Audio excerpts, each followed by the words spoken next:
Hello, everyone, and welcome back to Bo's Company. I am your host, Emily O, and I am joined by my wonderful co-host, my mother, and our dear friend of the show. Hi, Mom. Good to see you. Hi, Emily. I love that introduction today. Well, you know what? You deserve every introduction. There's not words to describe you. Oh, my gosh. Thanks. We are so excited to be back. Happy Tuesday. This is going to be the first of our 2 episodes a week, and we kind of have an exciting show today.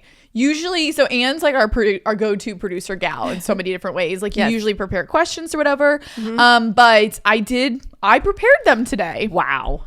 Not even prepared. I really just wrote them back down. Yes. Didn't you ask your Instagram followers? Yes. And you guys did exactly what I wanted you to do. And thank you so much. Because and what was that? We're doing Anne's advice, but I wanted like very specific. I didn't just want questions. I wanted scenarios, topics, situations for you to answer. I'm nervous. There's also been some debate. Should it be called Anne's advice or Anne's answers? Well, it is true. Somebody DM'd me and they said it should be answers. A-N-N. Answers. Isn't that funny? I think it's like you guys crack me up. Like you are so funny. Good.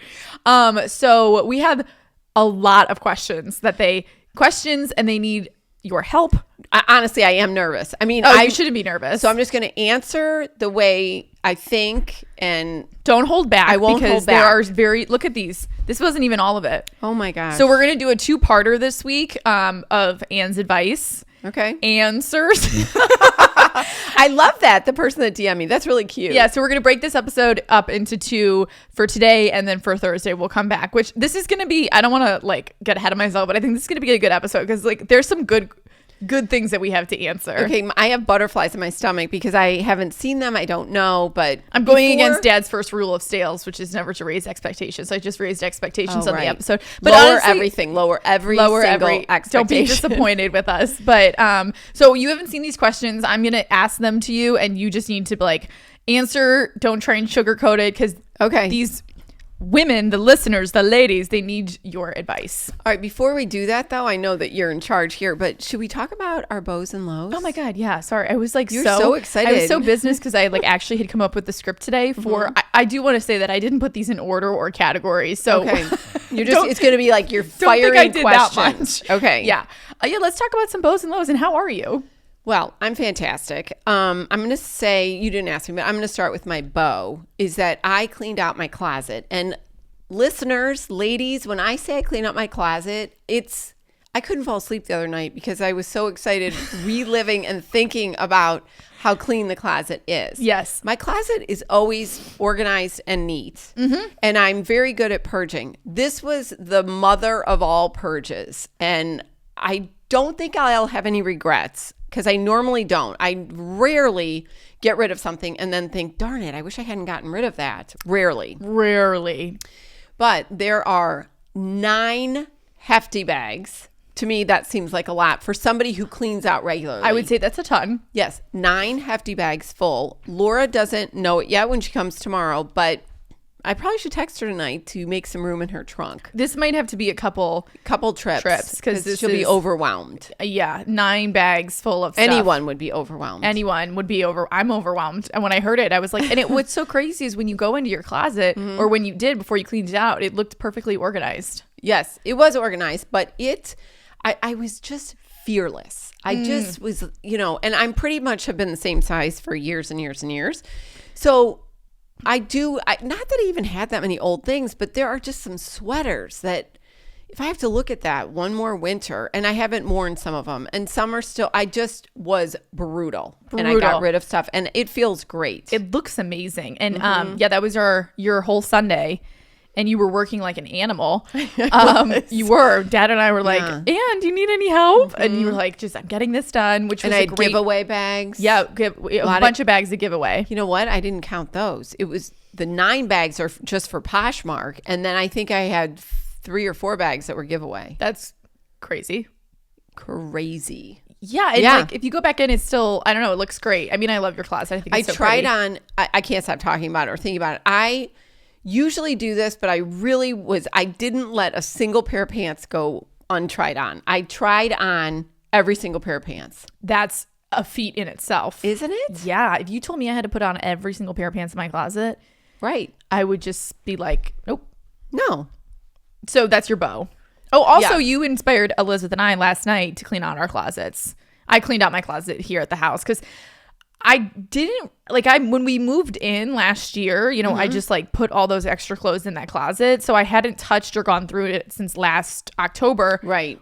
But like those clothes were coming from even like a year before. I don't know. So we got rid of a lot of stuff as well. And it feels great because It does. there's some old pieces in there that we just didn't need or that are clearly like, 2 years out of style. So Elizabeth and I also cleaned out.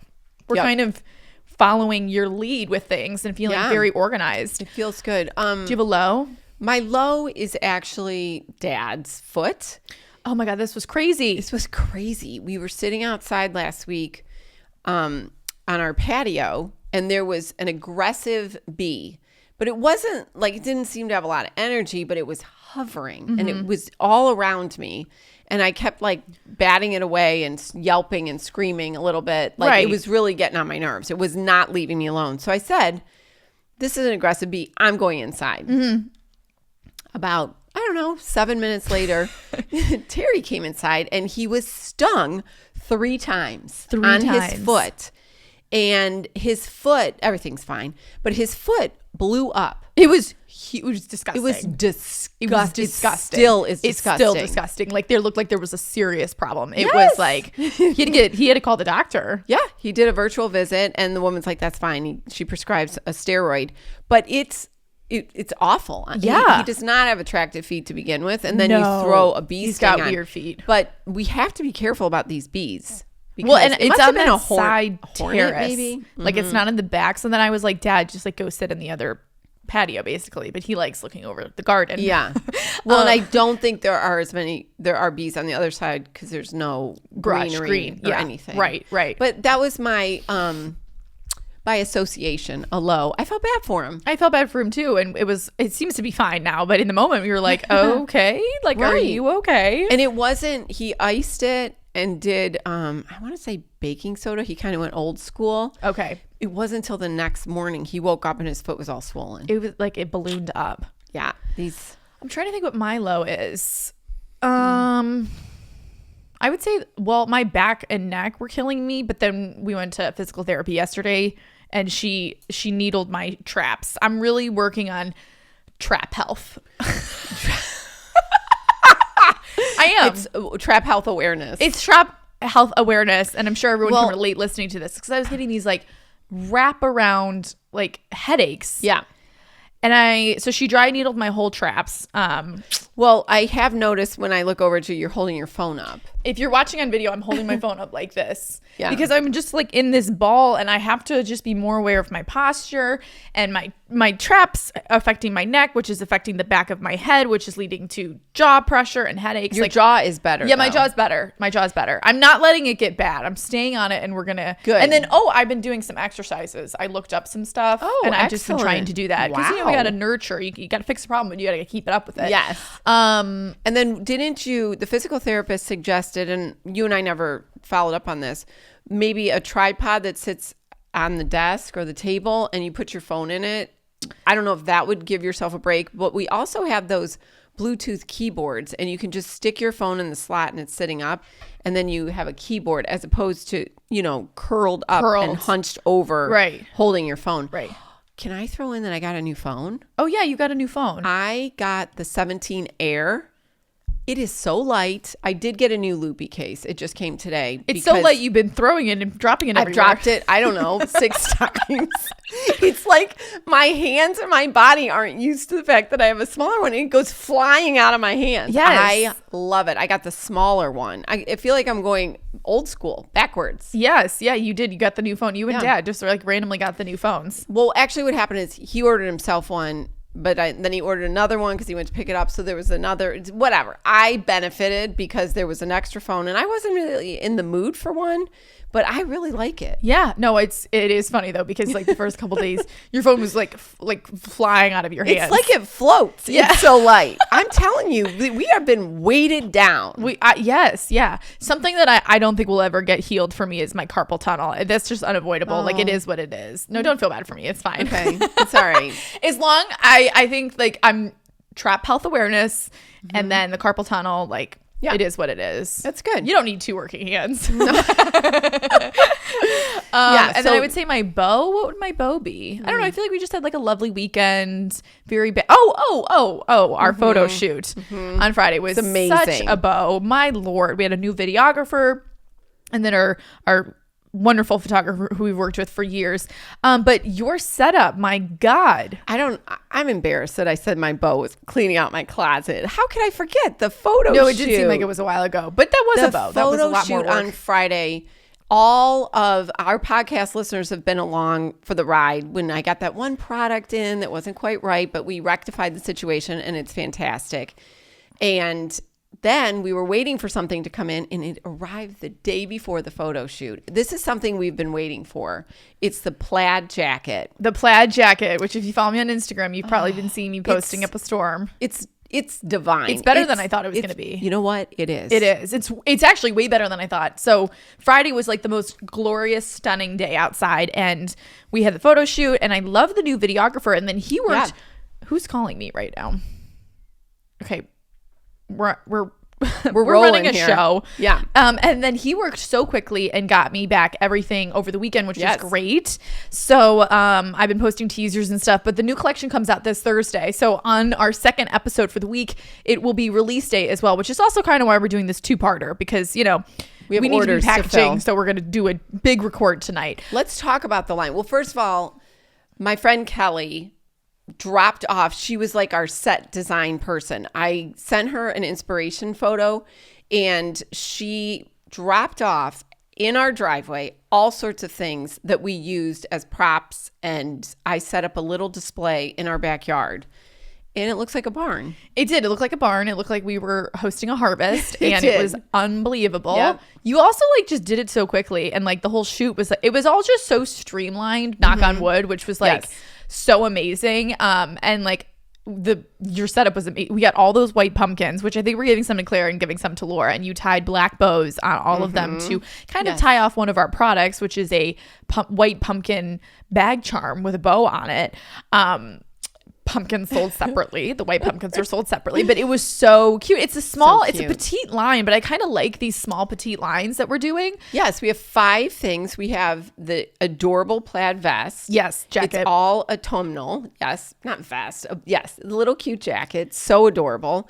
Then we have the bag charm, which you could use as a key ring if you wanted to. You could put on a purse. And then we have a super cute little boat tote that has hunter green stripes. And you buy the boat tote, it comes with the pumpkin charm on it, but you can also buy the pumpkin charm separately. Yes, and the green is the same green that's in the jacket that we're selling. Yes. So it kind of meant to go together. Yes, and if you buy the tote bag with the charm on it, it's just a little bit less expensive than if you buy the charm by itself. Correct. Kind of a bundle. A little bit of a bundle.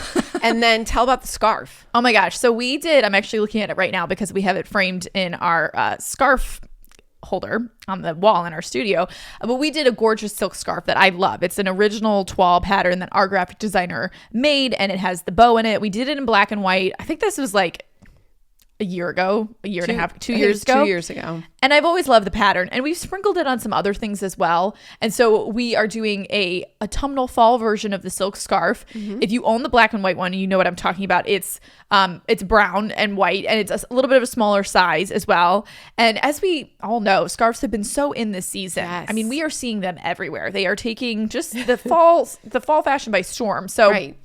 We love a silk scarf, so we'll also have that available as well.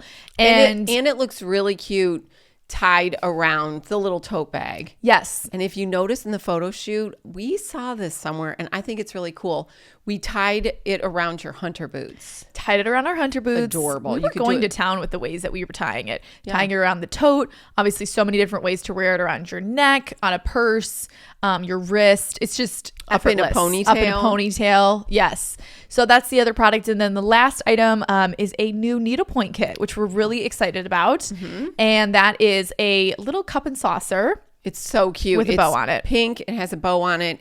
And it just gave us autumnal vibes. We threw a little bit of pink in. Pink because it takes a little bit to finish the needlepoint kit, so we didn't want it to be too heavy on the fall. Right. Because then if, we're like heading into Christmas and you still have this project, it's just for cozy vibes. So Yes. that's why it's pink. But yeah, that's our collection, and everything will be available on Thursday. Elizabeth actually started needlepointing the teacup, and it's pretty cute. It's so cute. It's really so cute. So it's great for beginners, but it's also great for anyone who's needlepointing. And everything, just like our other ones, everything is in there that you need. Yes, and instructions. So we're tickled. So be sure to follow closely for some more teasers on my Instagram. And then obviously you'll be able to shop everything on Thursday, EmilyOnBows.com. And then we'll roll right into packaging over the weekend. So Yeah, it's great. all right, I think we're going to get into the bulk of this episode. All right, I'm ready. Buckle up. We're going to attack these questions. Okay. And I hope that you find the advice that you were looking for from Anne. Do I get like a pass if I just don't really have an answer? Or, you know what? I always have an answer. I'll have an answer. Yeah, you'll have an answer. Okay. We're going ready. to start off really light. Great. And best way to display or store family photos. Great question.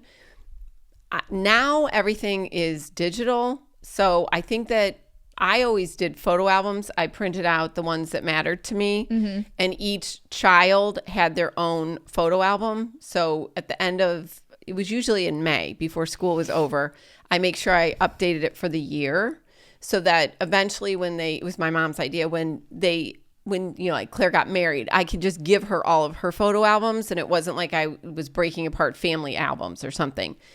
I think now even doing, like those chat books or whatever, you can download all the pictures. Be a really simple way. I still like seeing the actual photos. I was going to say, I do too. It's very fun, and I feel like over the years, you guys love looking through your photo albums. And I always stored them somewhere where they were easy to get to. And I was going to say, now they're in a closet. It's very easy to just open and like grab one and look Yes. at. And same at our old house. So they weren't stored away like Right. and only taken out for special occasions. Like they were accessible. So I don't know if that's too old school, but I have these photo albums that act like a binder, and then you buy, I think I can get them now still on Amazon. It's like Clear File or something, and they're just sheets that you can put 4x6 papers in there, and then they're 3-hole punched, and then there are also just sleeves. So amongst the photos over the years, I had these sleeves, and that's where I would put any special artwork that I felt the need to keep, because I usually pitched most of it, or report cards, or if they got an award. So it's all in one spot. I don't necessarily have lots of extra, like you have your bins, but I Right. think the photo, if you can swing it and still do a classic photo album, you don't have to go crazy. No, you don't have to go crazy at all. I think that's a great tip. And we can always link some on the Instagram, But you can also do like the Shutterfly books or something like that. I think that's easy too. I also think with printing out at like CVS and Walgreens these days, like print out everything you want, even just like hold on to the stack, and then on a rainy, cold winter's day, like start doing it. Yeah, and mine were you just stuck them in these pockets. Right. Very simple. Very simple. Should I start deleting the questions after we answer them? Sure. Okay, because I feel like I could easily start getting confused with this Okay. list. Okay. All right. First year teacher. How did Anne get through her first few years? You know what? That is very difficult. The first year of teaching, for everybody, parents, like when you have a teacher that's brand new, I think I'm going to go back to being organized and prepared. I think I don't think a new teaching job is that much different from any other new job. And being prepared and get good enough sleep and be organized about it. And I think, and also ask for help, find a good teacher that's a mentor and get help from them. I think that was also, I had a really great mentor my first year of teaching, and I learned a lot from her. So that would be my biggest tip. That's great. You always are very prepared and organized in like literally anything you do. I feel like that answer I feel like we could actually wrap up the whole show and that could be the answer for every single question that's going to come organized. Through. Get organized. The bottom line, if you're not organized, like, right. Okay, great. I'm going to delete that as well. Okay. I'm kind of overwhelmed by the questions, but all right, this goes off of what we just talked about, being a young mom and keeping the household organized. Oh my gosh, that's a lot of work. Well, if we go back to it, that's also difficult because you're going to have moments and periods of time where it is difficult to do that. If a child's sick, if you haven't had a lot of sleep, and you've been up all night, it's very difficult. If you have toddlers who are making a mess and destroying things, maybe just break it down day by day. Yeah. I have always found a rhythm and it's very soothing for me to clean up at the end of the day. So this could be and you have to almost train yourself, I think, if you're not into it, if it's something that you value doing. Right. But I feel like if you pick up the house at the end of the night, you and your spouse, your partner, whatever it is, I'm not suggesting you do it by yourself, but I do think that if you're up all night and it's crazy and you're exhausted as a new mom, when you get up in the morning, you are not also facing a disaster. Thoughts on that? I mean, I think that's a good idea. Also, having systems, I sound like really regimented, but I do think having systems. Well, you are regimented. That's why this place runs so smoothly. Yes, I think having systems in place, and systems have to change as your children go through different phases as they grow up. But again, being organized. Like if there's a place for everything, even when things get chaotic and out of line and you got time on the weekend, you can put it all back together. And I think when you say like, okay, be organized, like I, as somebody who, spends every day with you pretty much, these are two things that Anne does that we can really, you guys can really try, because sometimes I hear, okay, be organized, but like how? Oh. And like sometimes you just move so fast. So two things that she does. She's very efficient. So like you move fast through everything you do, but you're not like sloppy with how quickly you move. You just move fast. She's a very swift person. Like things get done quickly. So much so that you don't actually know that it happened. Like you just get things done really fast. So that's number one. If you could find a way to become more efficient and like you don't waste time ever either. No, it's actually kind of a burden because sometimes I would really like to just waste time. I would really like to, I really don't. Or if I am relaxing, it's because I know that I have done, it's a reward. You're still like needle pointing though and like talking to one of us on the phone. Like it's not like it's just you're sitting there in silence. Wait, I'm not done with my thing. So you're very efficient. Thank you. And she's very swift. And then the other thing that both you and Dad do, which I think is actually a trait of very successful people, is you're both very decisive. Oh, interesting. So even in your everyday life, you're very decisive on what you're going to wear, what time you're going to leave, what we're going to eat. Like just little things like that.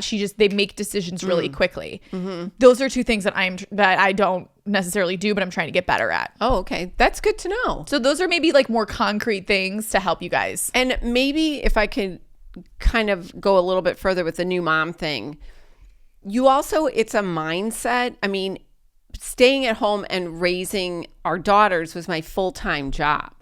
So I'm coming at it from that perspective, which I think everyone has to recognize. Yep. Because if you are going to work, I can't necessarily relate to that. If you are working full time all day and then you're coming home, that's a different story. But I still feel like if you have systems in place where you know where stuff's going to go, you can be swift about it because you're not just like hurling stuff in a pile somewhere.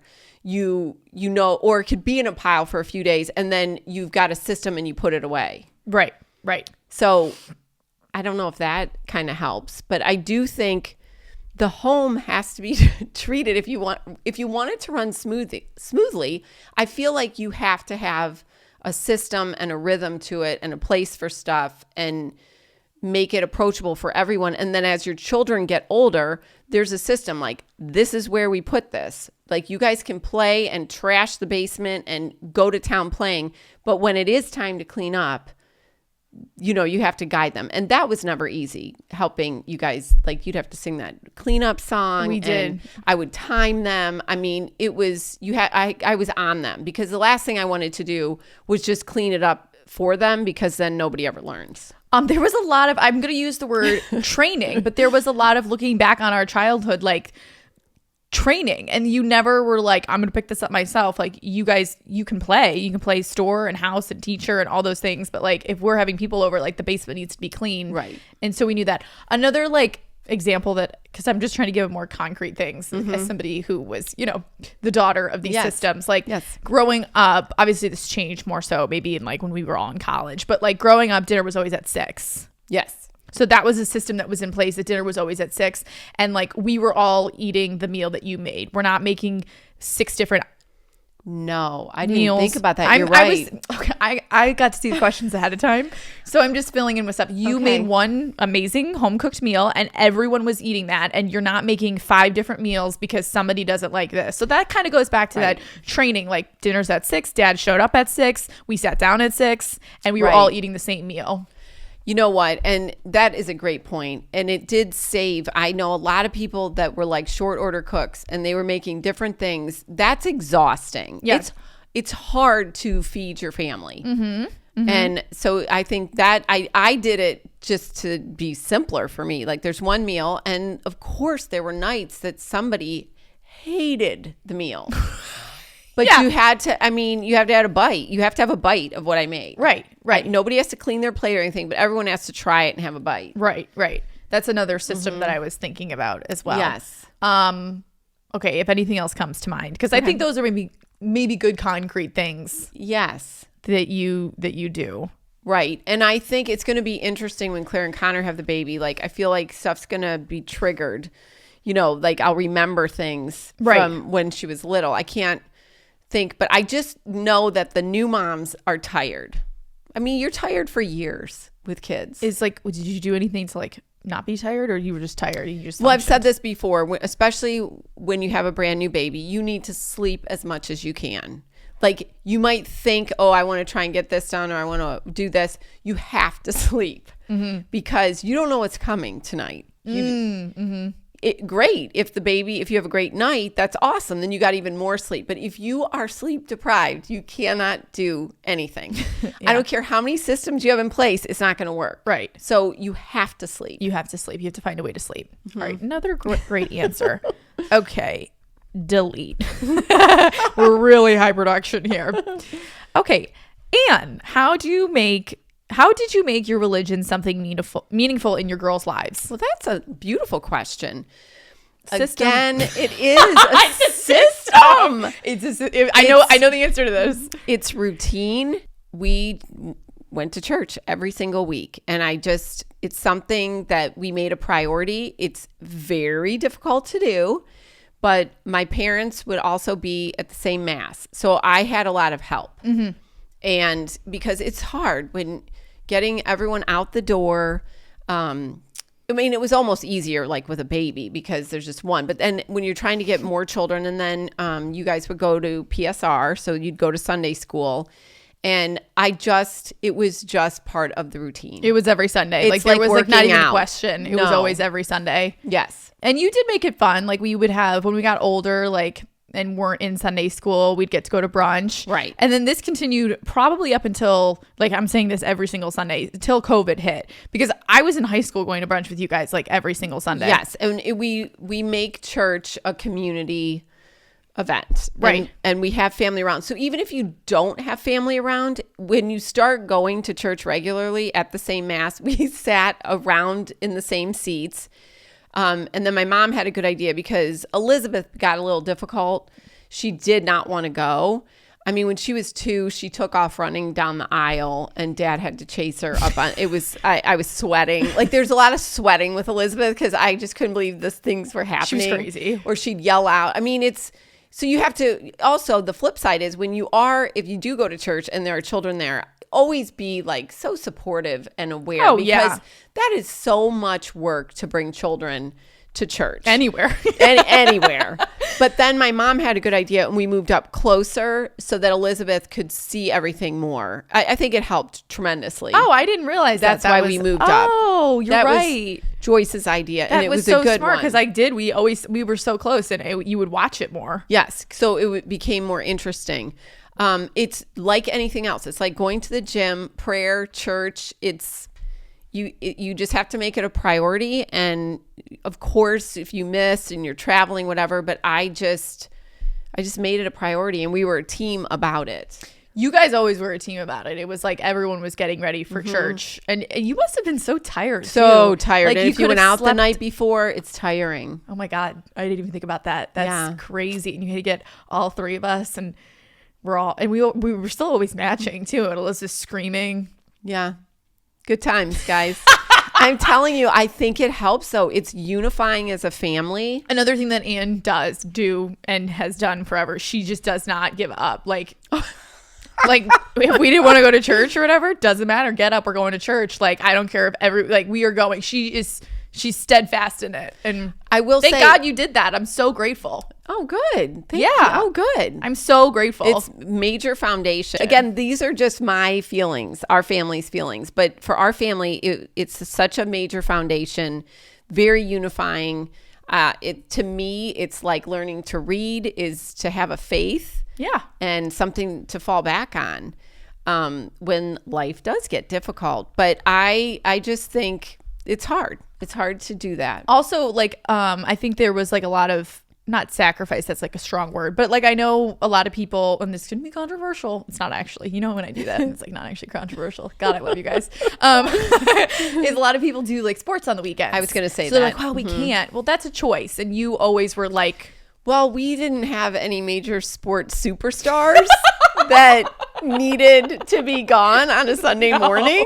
We were. No. They're all tennis players. Tennis did not occur on a Sunday morning, or if there was an off thing here and there, of course, we would miss. But there are so many sports that occur on Sunday morning. But guess what? You could go to Mass on Saturday night with your family.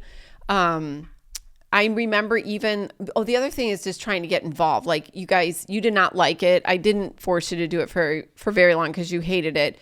But Claire served Mass. Oh my God, don't even get me started. Emily served Mass for a little bit, and I did not force it. Did Elizabeth ever serve? She did it for a little bit, and she also did not like it. Claire was really good at it. Claire was so good at it. And not only was she good at it, but like if a server didn't show up at a Mass, they could come find her, and she would go like called to duty. Oh my God, Father John loved her. Yeah, she would serve. She was such a good. I would only serve if Claire was doing it because she would do everything. And it was like she was up there doing baseball signals, telling you which way to go and where to, what to do. That was not I hated serving. And we quickly pivoted, because the last thing you want to do is, yes, I was making you get up and go to church. It really wasn't, nobody really complained, because it wasn't like, it was just understood. It was just like, you go to school, you have to go to church. I never questioned it until like we were way older. I'm like, oh, yeah. Like it was just like, right. Like that was our life. Like yes. it was fun too, because we would see the same people. Like, yeah, right. I liked it. We'd see Grammy and Papa. For a long time, we'd go to Panera after and get a cinnamon crunch bagel. You just have to make it a family event that, if you can, that's enjoyable. Yes. Yeah. Mm-hmm. Wow, we're drumming up all of these memories now. I know. Serving. Right. I was not good at that. Okay, I'm going to delete this question. That is so funny.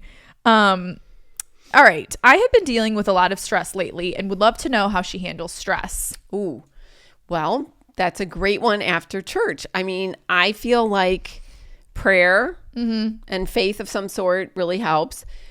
Exercise is huge. And I feel like Terry talks about this too.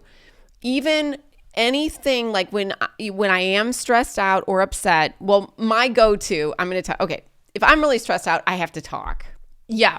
I'm a huge talker. Our family are huge talkers. So when I'm stressed out, probably I make the rounds of phone calls. Yes. And I talk about it. Yeah. To my family. Right. So that's number one. But exercise, going for a walk, changing the mind shift in your brain. Like, you have to, I don't care if you stand up and do jumping jacks. If you're really stressed out at work, get up, go to the restroom. You've got to regroup and refocus. Yes. And it's just like at night, everything is magnified and worse, and things are better in the morning.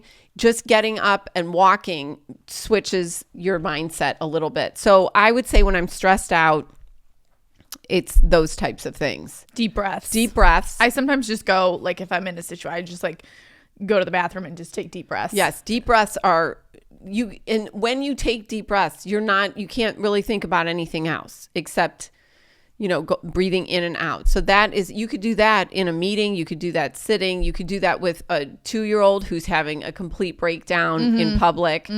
Taking a deep breath helps you also refocus, and then you feel a little bit more in control. I would start with that. Yes. Yeah. Another system. The other thing is, there's a great book that I read years ago, and it's called The Power of Now.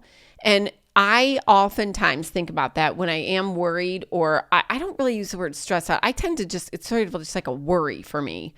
But the power of now, at this very moment, is there anything right this minute that is horrible? And usually if you try and embrace yourself right in the moment, that's good for when you're worrying about something that's about to be happening. Breaking it down, it's again goes into a system, breaking it down and looking at right now, what is the problem? I would also start writing in a gratitude journal. Oh, great idea. Because it puts things in perspective. Yes. I mean, obviously, if there's something like awful happening in your life, like, yes, but if this is like a work stress, a relationship stress, a friend stress, something that will not be here in a year or 6 months, writing everything down, 3 things beginning and end of the day, because you have no idea what, things can always get worse. Right. So just be sure that like, that's always something that that's a good one. We also fall back on. Right. Yeah. Always. Mm-hmm. Yeah. You can just write it on a pad of paper. Yep. Okay. Delete that. I'm just trying to stay organized because I don't want to like repeat questions. All right. I know my boyfriend is, and by the way, as you could tell, these are completely out of order. This is just a big list. I know my boyfriend is proposing before the end of the year. Oh, Yay. Yay. Any advice? He's proposing before the end of the year. Oh my God. That's like in 2 months. This is huge. Any advice? Enjoy every single minute. Yes. Yes. And talk about the power of now.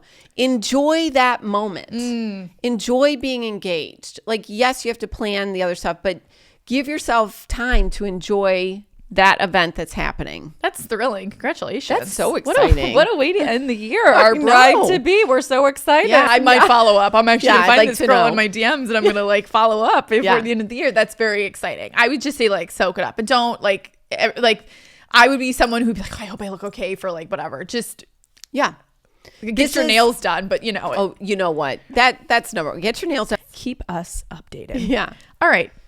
Oh, we do have like a lot of like relationship questions, but again, they're out of order. So we're going to be like popcorning around. I like this. Yeah. Okay. I'm friends with this guy. He used to like me. Now I think I like him. What if he no longer likes me? Ooh. Well, if you know what, that's just an age-old problem. You don't like them sometimes when they really like you, but I feel like unless something drastic happened, I don't know why he is turned off the fact that he liked her. She has nothing to lose. I'm sure he still likes her. I think so. I mean, I don't know why. We don't have enough details, but I still feel like he might be acting like he doesn't like her because he was somewhat rejected before.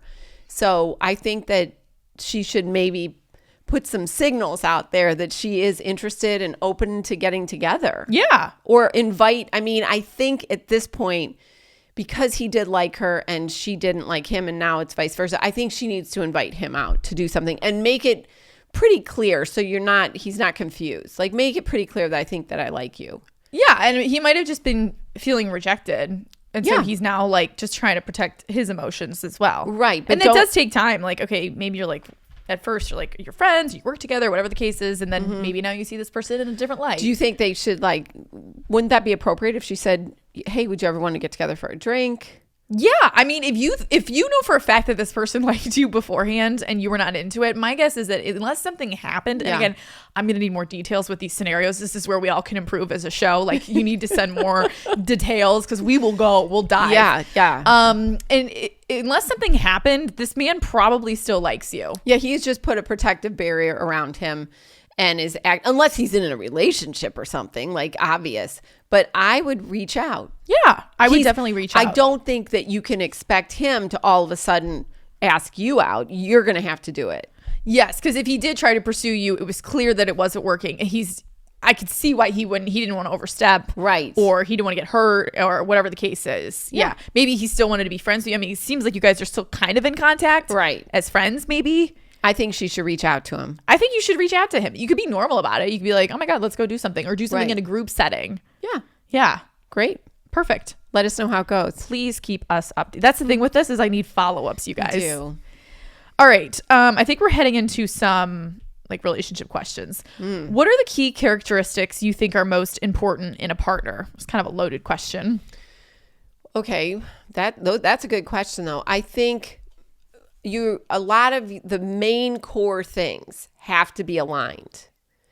Your values, whatever those might be. For me, I would have trouble if somebody had a completely different value system. The same morals and values. Like I like family. Terry likes family. Like those big core things have to kind of line up. Yes. Because I think it can work if it doesn't, but it's a long road with someone if the big main things don't line up. Yeah. Because you're going to be faced time and time again, and you want to enjoy life and you want to enjoy being with this person. And I just think commonalities help tremendously. I think that's a very good place to start. You have to have, because those little things I feel like are not, but like you and dad are always and have always been aligned. Yes.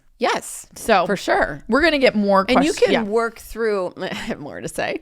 You can work through like the roommate type issues when you're living together, or he's a slob, I'm neat. Like dad isn't, but like those things are fixable. Like, and when your core values are the same and you love and respect someone and you agree on the fundamentals, then there's a respect there that those other things fall into place. Right. Mm-hmm. That's also a good one. Yeah, like don't sweat the small stuff kind of a thing. Totally. So good. Don't sweat the small stuff. Love it. If you keep thinking of other ones too, because there's like a lot of relationship stuff that comes up here. Okay.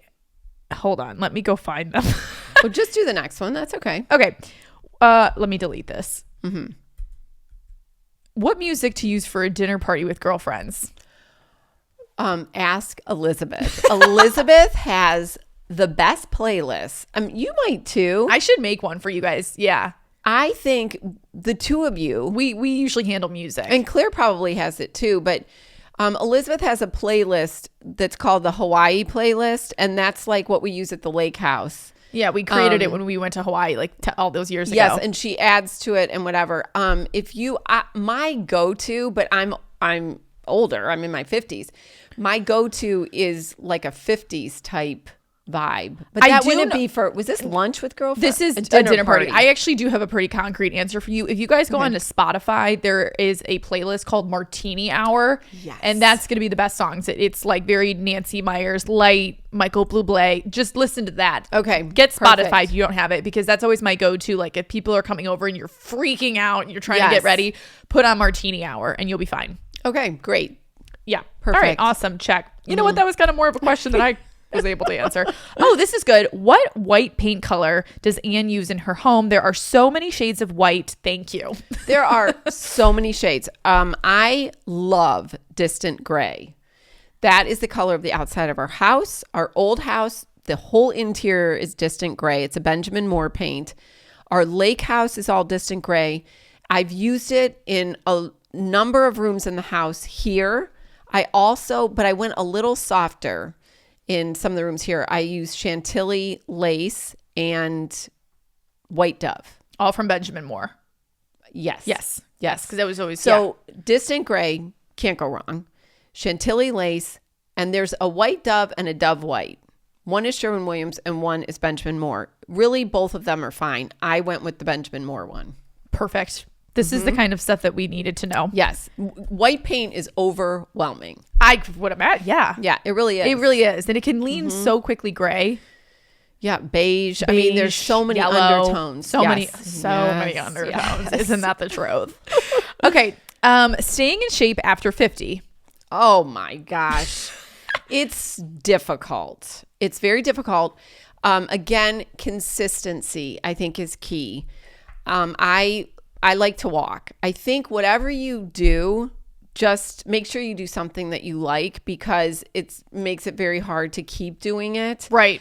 So my two favorite things, well, my first favorite is walking, but I like to get in strength training. I don't love it, but I do it. Mm-hmm. And I do that like 2 to 3 times a week, but one of them might be yoga. Yes. Like, I have trouble fitting it all in, as everyone does. If I could just do yoga and walking, I would be really happy. But I do yoga and then throw in some weights. Some weights and Yes, stuff. yes. Yeah. But consistency. And I also feel like even if it's a little bit of time, it's better than nothing. Yes. And you work out pretty much every day. Pretty much every day for as and long as I've known you. And the days I don't work out, I run up the steps. I try and do right. Like I did not. Oh no, I did work on Sunday. I walked on Sunday with Terry, and then I did my closet. And I'm telling you, my back was sore. Yeah, I were on your feet. Yeah, I went to bed and I was a little achy.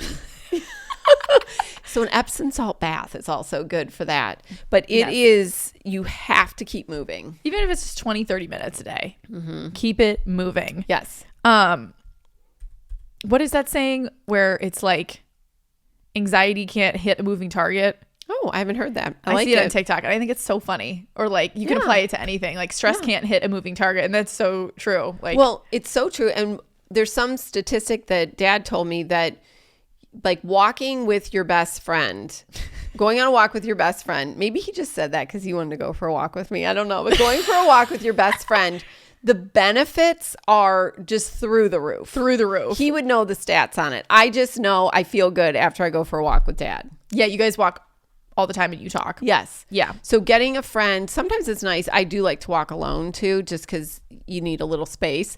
But going for a walk with someone is huge benefits. Just walking in general. Mm-hmm. And I also I feel like I'm just like kind of like an achy person in general. And like, I feel great after I went on a big power walk today. Yes. Like I feel so good, what trap health awareness, right. Like sometimes with Pilates, my form's wrong, muscles are giving out. Like It's so good and I still do it, but you can't go wrong with walking with this beautiful weather and it's that we've been having. Honestly, I feel like it's efficient. It is. Put on your sneakers and you go walk. Yeah. Even when it's really cold out, I love it. Brisk. Yes. Feels walk. good. Mm-hmm. Amazing. Okay. Balancing nurturing / softness and discipline accountability with children. Oh, I feel like that's like how you raised us. Yes. And I feel like whoever wrote that in already is aware of it and is doing it. Yes, there is such a good way to do it and you got to, again, help yourself practice it a lot so that on those tough days, it's kind of ingrained in there. I tended to go, and I still try and do that, a positive phrase. Instead of screaming, no, don't do that, put it into a positive phrase. It's sort of like, walk, could we please walk, instead of stop running, do it in the affirmative. Mm-hmm. So I do think that giving guidance that way with the positive phrase is a good thing. Lots of praise is key. I like the way when there's no conflict or problems. So when you see your child, you don't want to be annoying about it, but I like the way you did this. Right. I like the way, that's fantastic. And being concrete, specific about the positive thing that they did. And then I think that praise can help carry over. It takes a long time.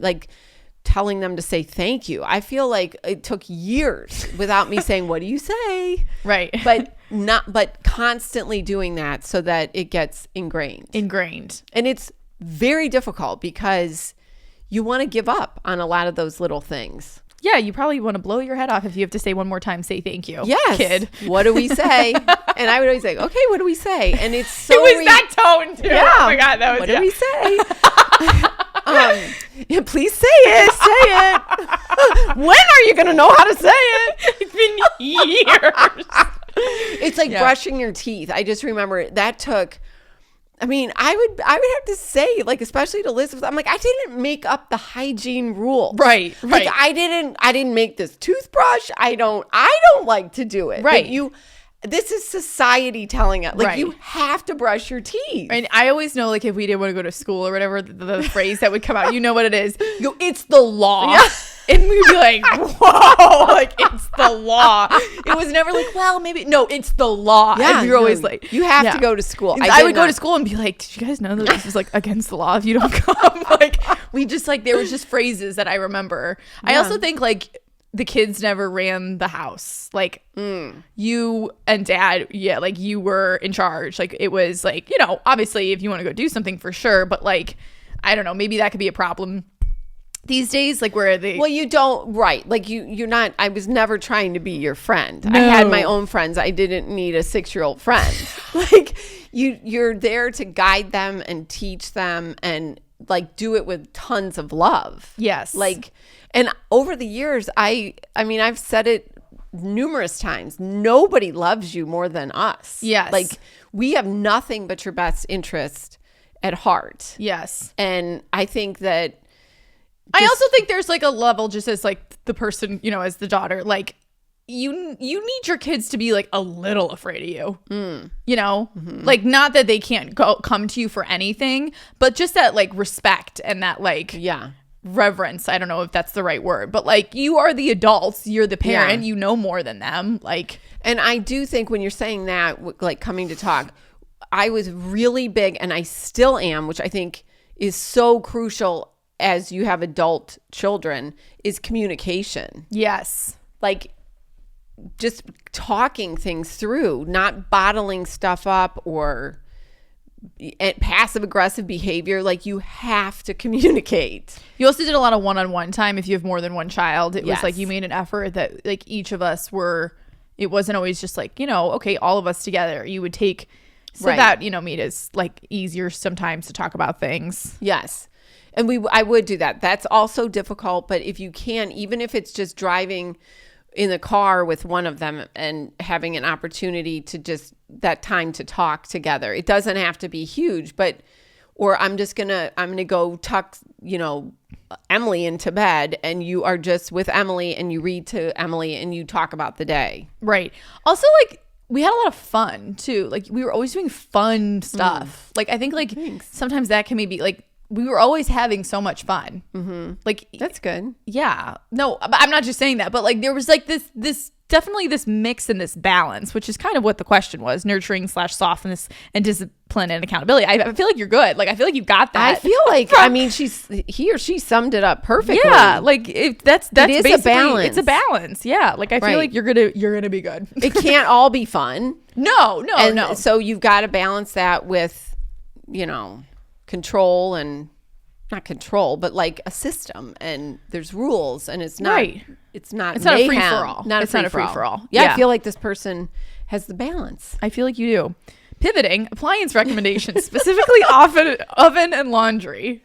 Oh, all right. Well, I have Miele, Miele appliances in our kitchen, and I love the ovens. Yes. I have not learned how to use it. There's an app for everything, but I guess I could, if I wanted to, there's an app that you could start it, preheat it from that. I'm usually, in the kitchen anyway, so I don't need to do that. Right. But I have been really happy with the oven. And then I can't remember the brand. They came out about maybe 2 years ago.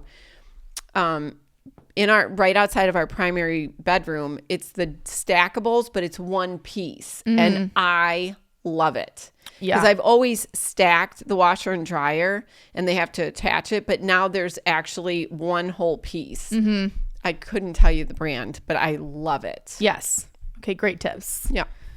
Such we go from one question to the next. I like no the rhyme or mix. reason. Yeah. All right. And how to know when to start a family? 27, been married 1 year. Wow, that's a good question. Again, I'm speaking from personal, what I did. I liked having a little bit of time where I was a couple before we had children. Mm-hmm. So I feel like you've been married for a year. That seems like we were married for like 3 years before we had Claire. Yeah. Almost 4. But we got married really young. So I think it all just kind of depends on if you get married later and you need to start a family, that's a different scenario. Right. But if you've been married for a year, that's a good foundation. I don't think I don't know if everyone is like, oh, now is the perfect time. I don't know if that is the case. I just felt like, I think it just becomes the time. Right. It becomes that perfect time. Yes. But yes. I do think what you did, which is have that time, just the two of you, is great. Right. No, I mean, from I what say I've heard. go for it. Yeah, go for it. Because the other thing is it might take you a little while to get pregnant. Right. So if you put it off too long and then you have problems, which I don't think you're going to have problems. I think now you've been married for a year. That's great. You got your 1 year anniversary under your belt. Yeah. Yeah. I say feel go for like it also and if keep us posted. Keep us posted. I feel like if you're asking about it too, that You're could also really be, thinking about you're it. thinking about it. Yeah, I feel like that she needs someone to say go for it. And I say go for it. Amazing. All right. I feel like we kind of answered this question already, how to raise kids with faith. I feel like we went over that. So I'm going to strike that from the list. Okay. How to get closer. I'm going to add a little something to that. Say whatever you want. Another thing, if it's difficult to get to church every week, which I understand, we said prayers every night. Oh, yeah. We said prayers before meals. We still do that. Just simple prayer. And then we also said a prayer at bedtime. And oftentimes we did it all together. Yes. Yes, we did. The other time is when we get into the car to go on a trip. I always say a prayer. Yep. And I think that's it. But I just think if you can't get to church all the time, every day, or just because you go to church doesn't mean like you have to live the faith during the week. And doing things for others, like we used to volunteer. We would, things through the church. I think that also helps. I agree with that. Just to kind of piggyback off of Yeah. it. Great questions. Okay. How to get closer with my sister-in-law who isn't very friendly / warm and lives far away. You do have distance against you because it would be a little bit easier, I think, if she were close by. Yes. So I'm going to say you're going to start a long distance outreach program. And I think it could just be telling yourself once a week that you're somehow going to reach out to her, whether it's a text message, you're going to send a note in the mail, an email, like, I don't know if they email, but like some sort of little, just thinking about you, saw this and I was thinking about you. Because I think if you're going to kill her with kindness, it might change the things a little bit. I want to know if this person is like this, her personality, and it's Right. not you, or like, again, we need like, because you also don't want to be spinning your wheels and then getting yourself angry. Like, I think do a little bit and see what the reaction is.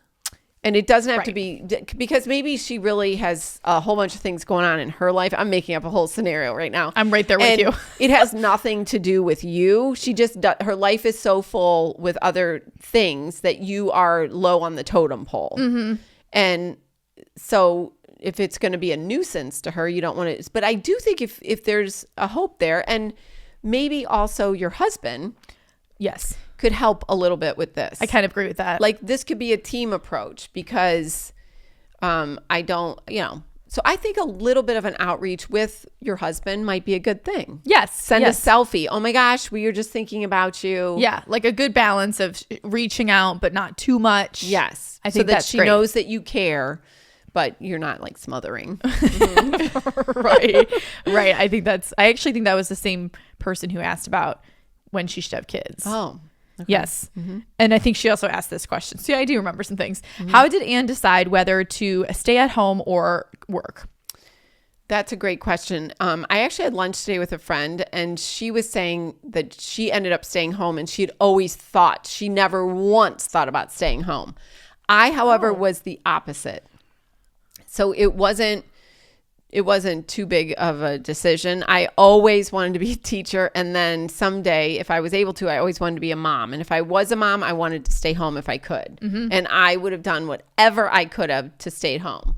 It's just something I always wanted to do. Having said that, when I was teaching at my school district at the time, you got 1 year where you were still guaranteed at the end of the year, you were guaranteed a job back in the district.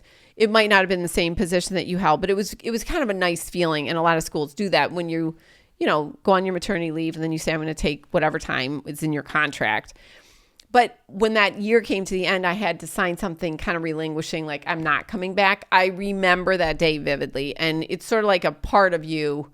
You lose that part of you because even though you want to stay home, it's a very tricky position to be in. Yes. So I always was fortunate because it was my choice and I wanted to do it, but I still was sad to give up that teaching part of my life that I love so much. Yeah. So I think, and there's so many scenarios, which is why I think women have to be kind in this department to other women, because there are people that would love to stay home that cannot stay home, and vice versa. Like there's no, and then you have this baby, and you didn't realize there's a lot of people who have this baby, and then they realize, oh my gosh, like I can't imagine going back to work. Others are like, thank goodness I get to go back to work. So every person is different. Every family is different. And I just think you have to work with your husband and make sure like you're on the same page. Yes. That's actually something to even talk about a little bit even before you're having kids, because I know people that wanted to stay home and their husbands were like, absolutely not. Or they wanted to go to work and their husbands were like, no, you're staying home. So it needs to be a decision that's talked about and communication is open, because you also don't know how you're going to feel when that little bundle of joy arrives. Right. I feel like this is more like a question, like, because I've been thinking about this a lot at my age. Like it really, we have to be looking at who we're marrying. You have to be paying attention to who you're marrying. It is the quickest way to ruin your life. Yeah. It's the quickest way. Like you have to be paying attention to all of those little things. Yeah. Because when you find the right person, it's fantastic. And it's just like anything else. It doesn't, like you're going to have hardships, but if you've made a good choice and you're with the right person and there's a give and take and respect for each other, that will make the hardships easier because you're doing it with somebody who is aligned with you.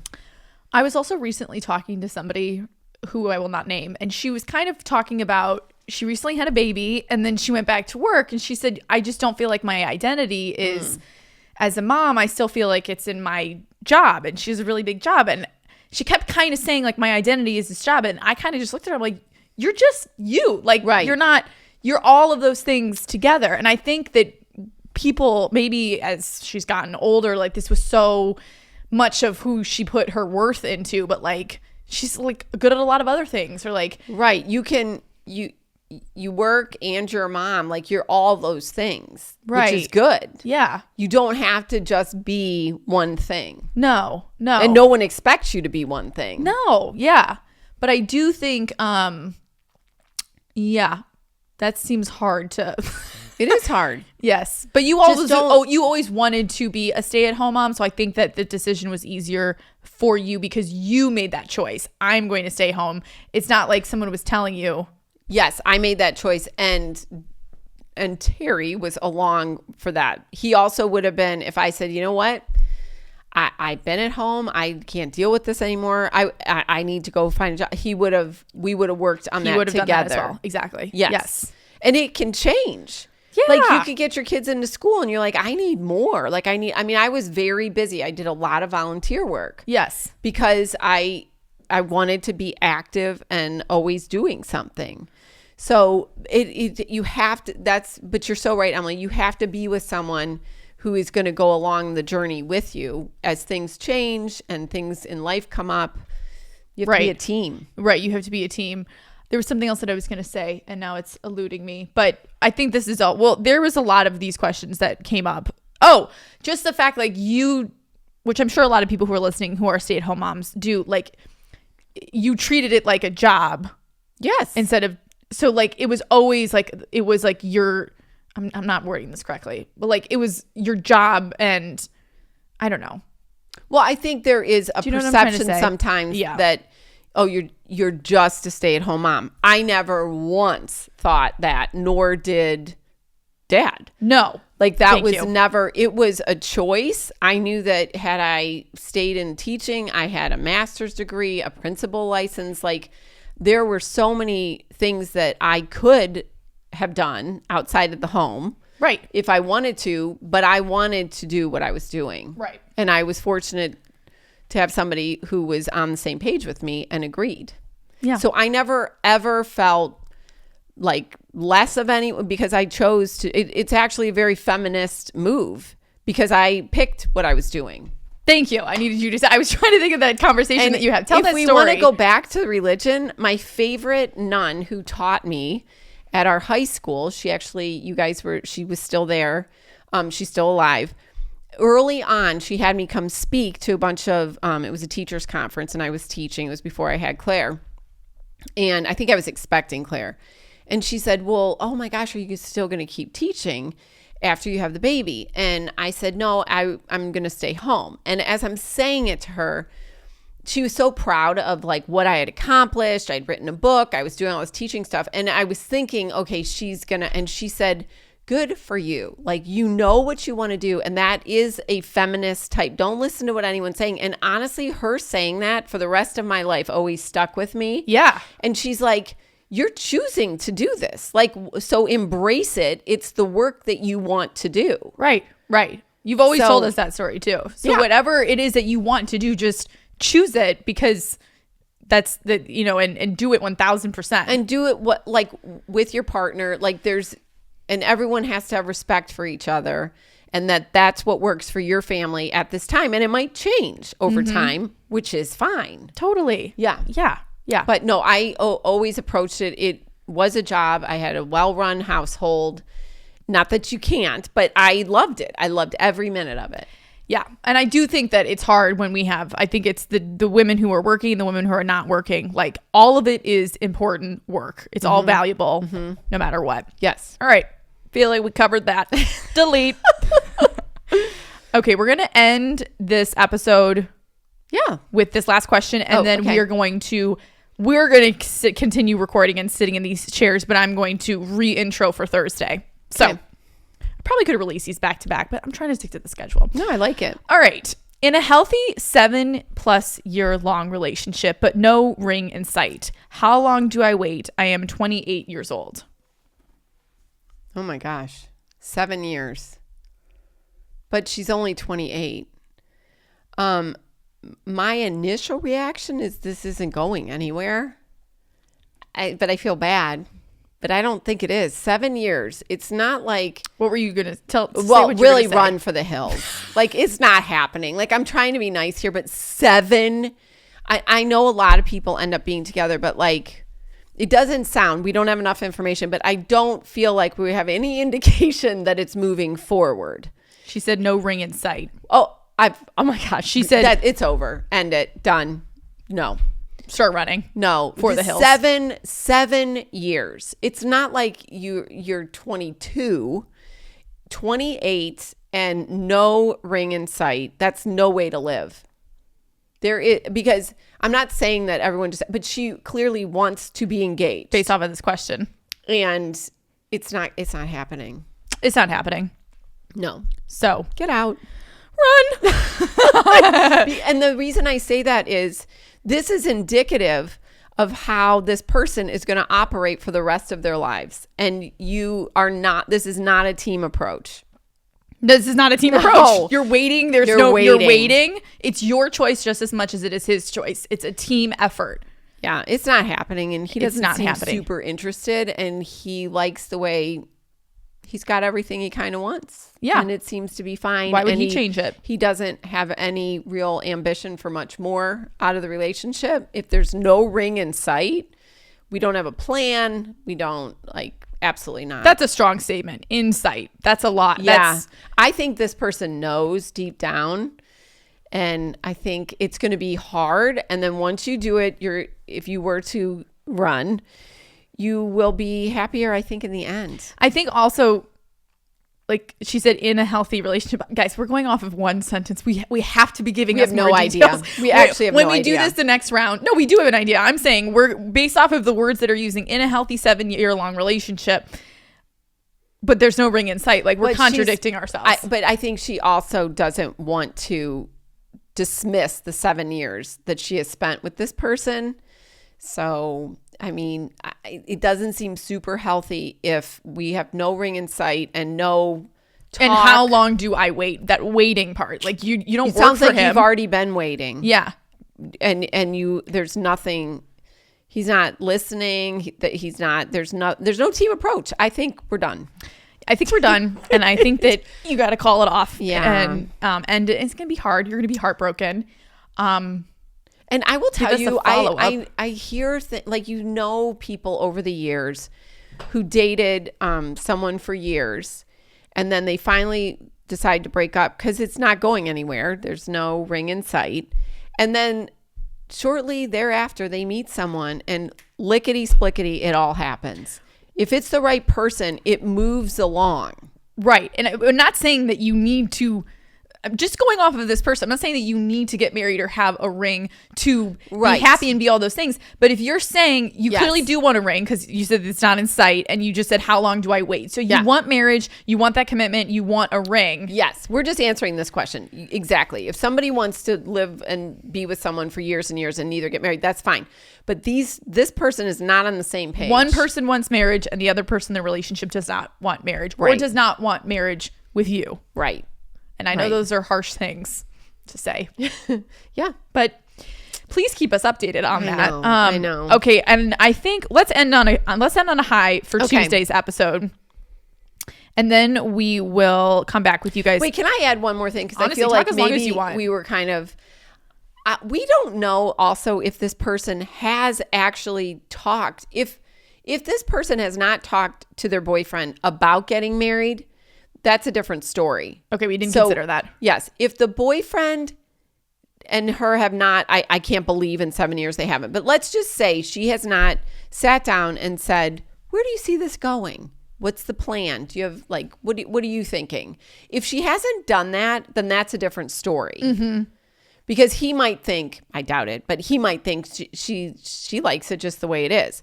So I do think that the first step is she needs to sit down and have a conversation with him and communicate. Yes, with him.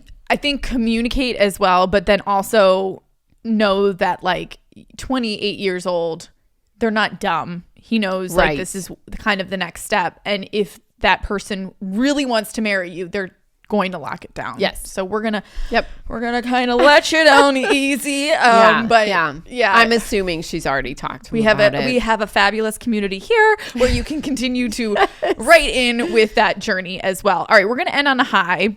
Okay. And something light, if I could find one. Oh, Christmas gifts for adult children. Do you ask for lists? That's cute. Oh, I love this question. I don't really ask. I've never been one to ask for a list. Like I know some people will put it in writing. Their kids will say, I want these things. I usually say, do you have any ideas? Is there something that you would really like? Mm-hmm. And I would say, I asked you the other day and I asked Elizabeth because they both have birthdays coming up. And with the bebe about to arrive, I need to be, I like to get some Christmas shopping done. And you guys had one or two ideas. And that's usually how it goes. And then I fill in with the rest. Nobody's better at finding gifts for people than you. So it's such a surprise. But I don't have a problem if you No. can't, like if you are at a loss for somebody, there's nothing better than what do you want? What do you want? Yeah. We still very much like do gifts in our family, but I know a lot of people who either do like a trip or, there's like money or just give, it just depends. Every family is different. We like gifts. We like giving gifts. We like shopping for each other because that's just like one of our many love languages. So yeah, I usually ask for some ask. ideas and I get a few ideas and then I kind of go off. Yeah. I go rogue. Totally. And find stuff. Yes, you're a great and like gift giver. Connor, I'll ask Claire, like what's something that Connor, Yes. like would he like this? And I, especially if you have daughter-in-law or son-in-law, you want to make sure you ask. It's the gift giving thing as they become adults does become difficult to keep everything still like even-ish. And then you are bringing in new people into the family. So right. I mean, it's easy because we just have Connor and he's easy Yeah. to buy for. But I do always ask Claire, I run everything by her that I'm going to get him. Yes, you do. Yeah, that's kind of how that works. Mm-hmm. All right, so I think this wraps up our Tuesday episode. Like I said, we're going to come back with part 2. I honestly haven't even gotten into some of the good stuff here. We have some more questions. Like, look how many more we have. Well, first of all, how flattering. No, that I'm so flattered. people took the time. We hope that we're helping. Yeah, I'll listen back. Okay. Don't worry. I always run through it with a fine tooth comb. Yes. You are. They want to hear from you. These are great questions. These are fantastic questions. We will be back on Thursday. And when we are back on Thursday, our new collection will be out. So be sure to listen to the podcast, shop our collection. And if you are listening to this back and you have some questions or you have a follow-up to something that I brought up here, let me know, because we'll do some more. But I will see you guys all on Thursday. Thank you so much for listening to this week's episode of Bows and Company. And remember that everything is better with a bow. Bye-bye now.